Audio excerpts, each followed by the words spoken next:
Eagles, Hotel California. That's right. Hopefully we can say that and not get blocked. Eagles, Hotel California. Eagles, Hotel California. Off of the title track from Jose California by the Eagles.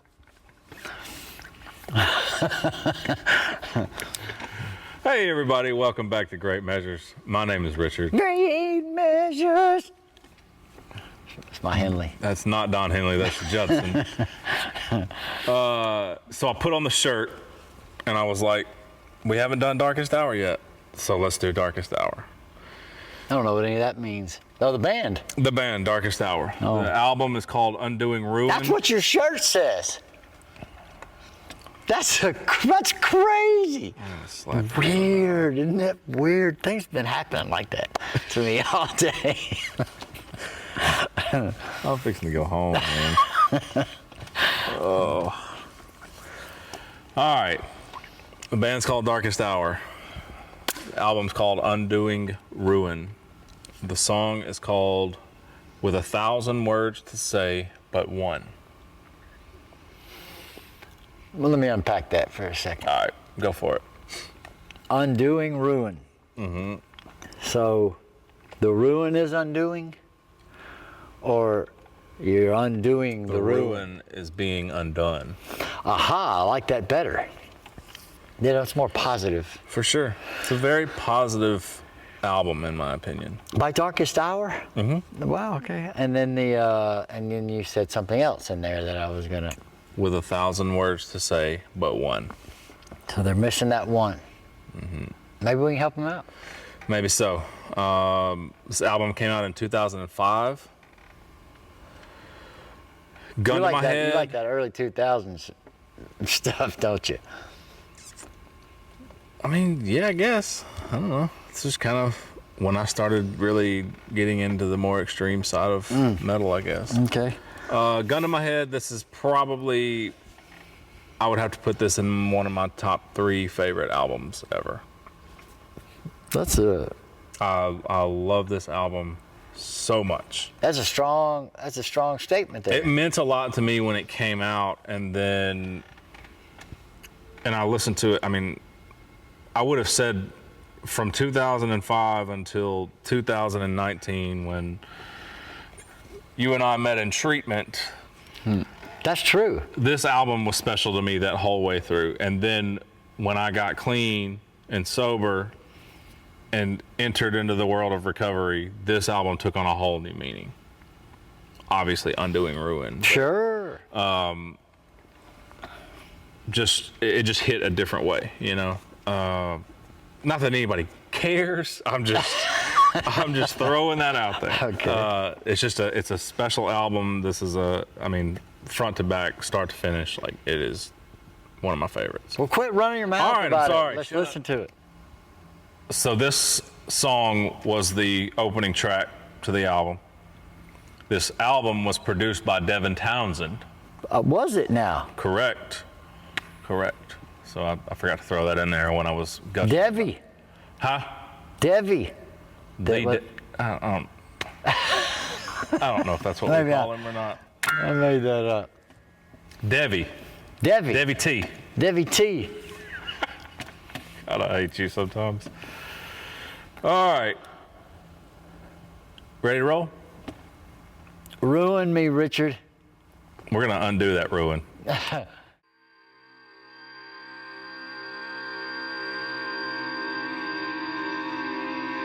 Yes, sir. Like I ruined your mom. Okay. Okay.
Yes, sir. You hate it so far. No. But I feel like you're trying to indoctrinate me in this double bass situation.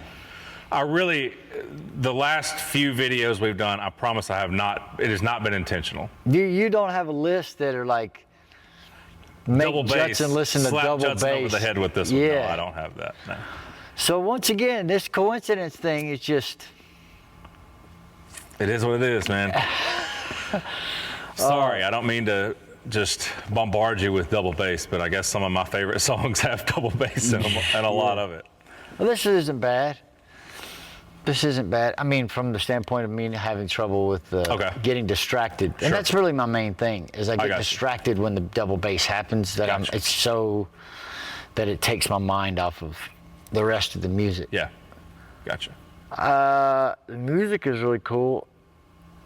So you said Devi T. He produced it.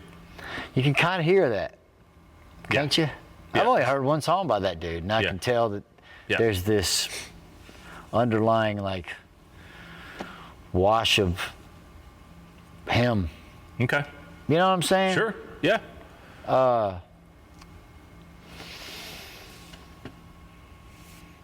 When I first heard this album, the first thing that stood out to me was the guitar work. Yeah. I mean, that's It's big. Chris Norris is the lead guitarist on this album, and like for a long time he was my favorite. Like he hung the moon in my opinion. You know, like some of the melodies and stuff he writes, even though it's like melodic death metal style music, and you know they kind of got lumped into other subgenres, but the melodies that he's able to pull off in this extreme level of metal is impressive. It's impressive to me, yeah. Well, get on with it. And he doesn't even have a solo in this one, so we'll have to catch the next one for a solo. All right. Because he shreds. All right, I'm going to shut up now. You ready? Yep.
Yes, sir.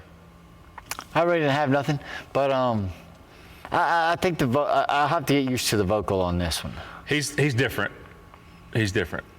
I think. So they're from like the Washington D.C. area. Figures. I don't know. You can tell his vocals. Of course You they can tell where are. he's from by his vocals. Yeah. Two-party And system I think vocals. I don't know much about him personally or his background, but I get the sense that they kind of came up in like he might have come up and kind of cut his teeth in that like mid-90s hardcore scene where the vocals are more shouted than screamed. Does that make sense? Like I'm yelling at somebody across the room instead of like gutturally screaming. Yeah. Yeah. Yeah, that's the only thing. I was just going to say I already like the part that they were going into right now. So I'll shut up. All right, cool. Proceed.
All right, let's hear it. No.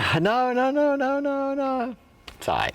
No, so knowing the lyrical, well, first of all, and I could just be programming my own program in the Matrix and reacting to it, you know, but I feel like there's a lot of influence on how those guitars sound, at least in the mix, in the recording, because of Devi T. Okay, like the tone. Yeah, and Okay. just bigness of them, Yeah. because he's a Yeah, he's got a lot of big sound. yeah. It just sounds like sounds like a big steel beam to me. Okay. Does that make sense? Yeah, absolutely.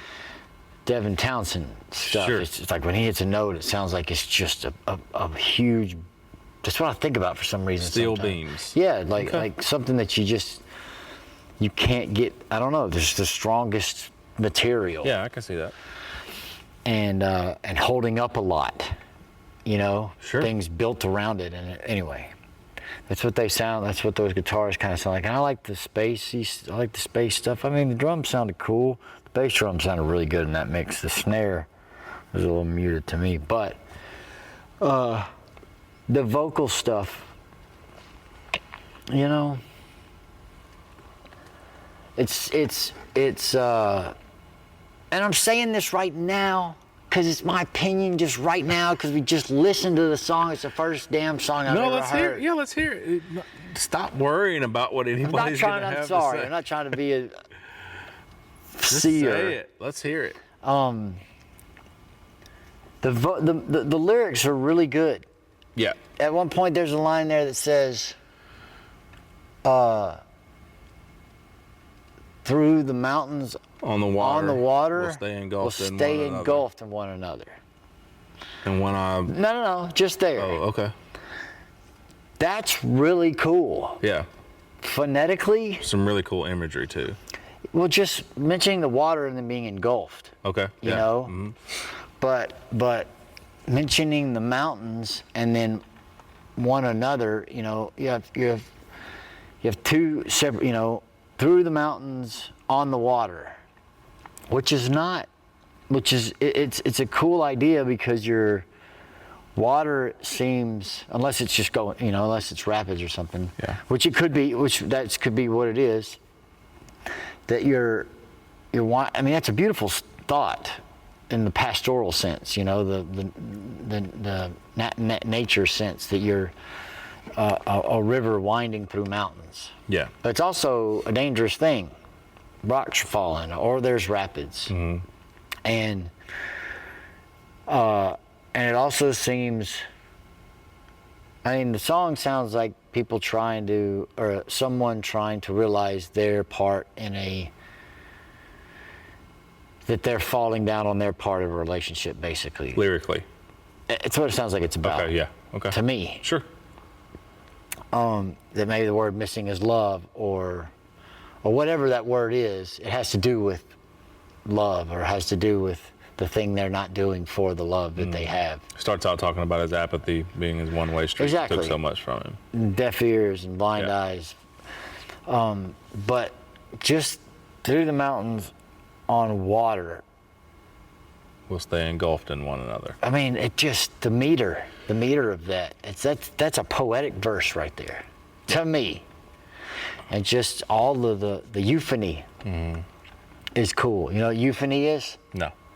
Euphony is the sound. Yeah. Have you talked about this? Yes, Yeah. probably at length. Yeah. Is the sound of a word. Yeah.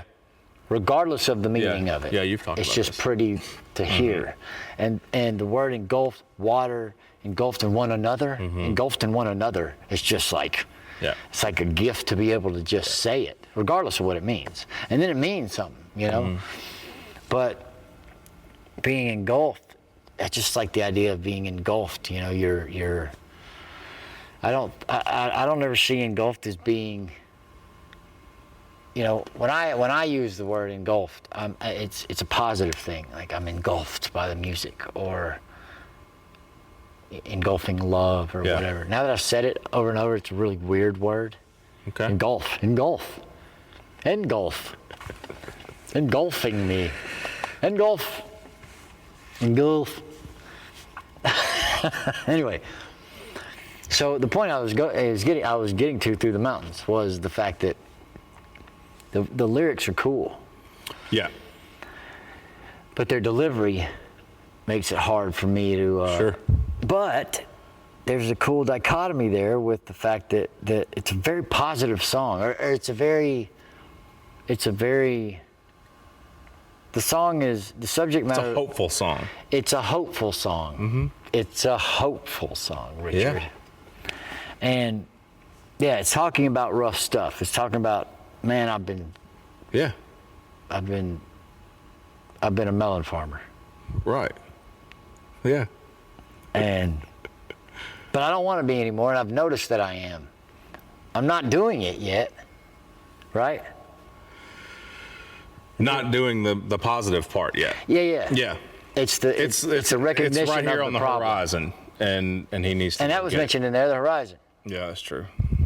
That whole, I'm telling you, that whole album is laced with stuff like that, and there's something about those guitars, those riffs. Like I said, Chris Norris could write some of the most beautiful extreme melodies that were ever put on this planet. But it's the mixture. It's the dichotomy, I guess you would say, or it's almost I don't want to say it's a paradox, but it's the beauty of that music. Like to call that beautiful music is not something that you would have said 6 months ago. I don't know, but I see where you're going. Yeah. So, but with his vocals, I know what you're saying. Like, it's a different delivery, it's a different sound than what you've heard and what we've had on the channel so far. But to me, like, knowing the lyrics to every song on this album, there's a passion in his delivery. Like, there's an emotion in his delivery. Oh, well, I don't hear it yet. Okay, that's fine. That's and fine. if I imagine like Celine singing them, Yeah. Yeah. come on. Yeah. No, I'm just kidding. Yeah. Although she Celine could singing, pull it off. So let's go out west and bask in the overcast, walking through the rain. We'll see the beauty in life again. Yeah. The greatest singer in the come whole on, world. man. Those lyrics are just. That'd be too much. It'd be too much. Yeah, it would. You wouldn't be able to listen to it. It's so great. It might not even make it onto a tape reel. Right. Because of the greatness Yeah. of it. Especially with Debbie T back there. Yeah. And I'm sure he said, why don't you sing this more like Celine? Yeah. So, but you can't win. You can't. Yeah. So he's got his own thing. Yeah. I need to hear more of that to hear, because I have trouble hearing, even in the guttural vocals. Part of my issue with I still have trouble with the guttural vocals. I understand it as the art form of the sound, and we talked about this, blah blah blah. But there's not much that I can hear yet. That has where you can emphasize this word or do longing. Sure. In that kind of vocal style. Mm-hmm. So I don't hear passion. I just hear hunger. Yeah, I understand. Across Completely the room, understand. like yes. you said. 100%, completely understandable. Yeah. So whenever Celine sings a word or something, it just, she can sing a whole sentence, but she'll do different inflections. You know what I mean? Like one will be more yearning, and then another one will be more engulfing, and then. This is Celine Dion we're talking about here, right? Always. Okay, I'm just making sure. I don't know any other Celines. Never know. I don't know one really, but anyway, that style of vocals kind of gets to me because I can't. Fair enough. I don't hear the. That was the only Billie thing Holiday that in it. It was the only thing I had a suspicion that you would not care for. Mm-hmm. At the moment. Yeah. But I like the sections of quiet. Yeah. At the beginning and in the middle of the song. For me, that goes a long way in a song. Yeah. That album, the sound at the very beginning, the album ends that way too. After the last I song. love that kind of stuff. I might do that last song. The last song on the album is called Tranquil. So good. Well, that all you got? That's all I got. Sorry. I get excited about that. No, it's cool. I like it when you get excited. You and your mom. Thanks for watching, everybody. We are Great Measures. My name is Richard. This is Judson. Great measures. Great measures. That's pretty good. Great measures. That was with 1,000 words to say, but one by Darkest Hour from 2005's Undoing Ruin. Sure I was. Have a great day, everybody.